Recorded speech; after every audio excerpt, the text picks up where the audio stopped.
Hello class, hope you are doing well and you are safe.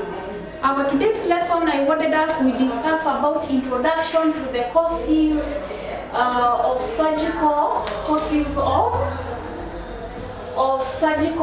site infection.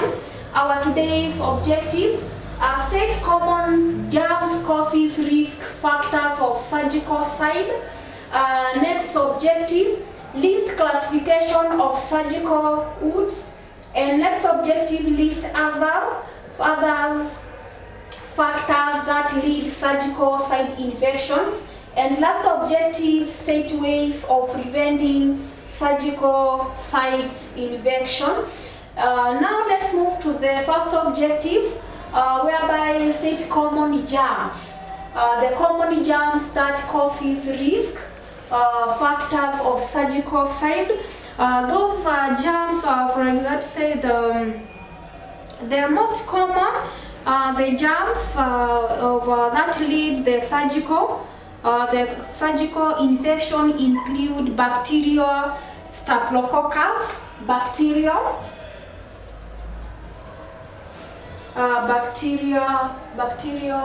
staphylococcus, bacteria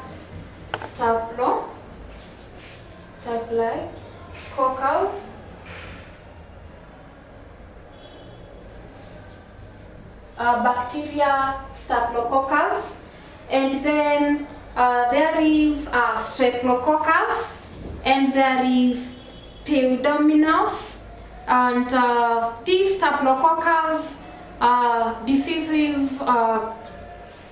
During the food poisoning, we'll discuss more about them.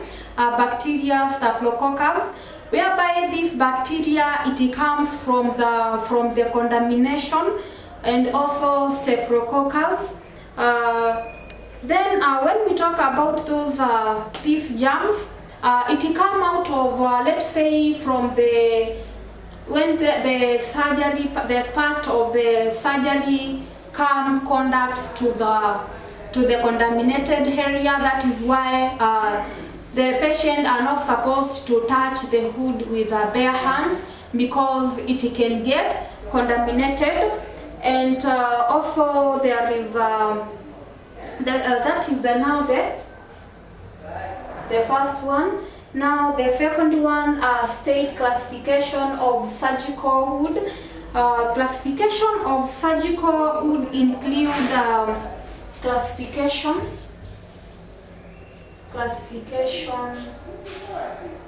of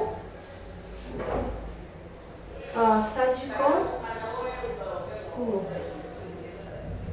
which include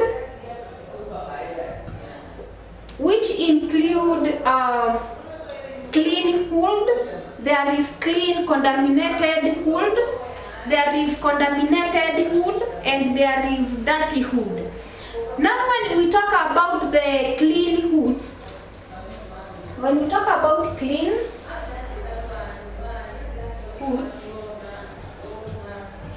now when we talk about clean wounds, these are not inflamed or contaminated and do not involve operating an internal organ.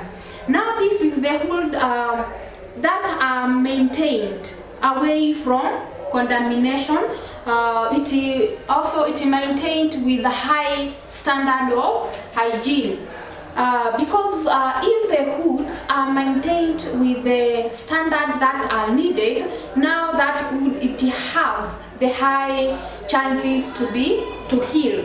Then the second one is clean contaminated wound. Clean contaminated wound, and this clean contaminated wound involve these have no evidence of infection at the time of surgery, but involve operating an internal organ.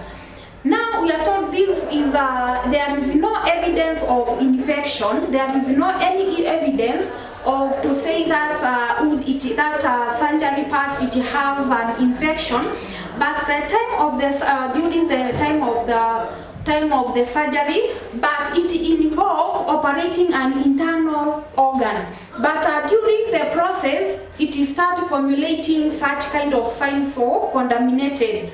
Then the next one is contaminated wound. Contaminated, which involved operating an internal organ with the spilling of the content from the organ into the hoods. These are the contaminated wounds. This is whereby now the surgery part is now contaminated, and if that the surgery part is contaminated now, it have now the chances to expand and also to take long time to heal, and also it can lead other chances of sicknesses or of complication. Then the last one, there is dirty hoods. These are the hoods which known as infection in presence of the time of the surgery. Now this is whereby they will find that now the dirty hood, it has chances of infection in the time of the surgery.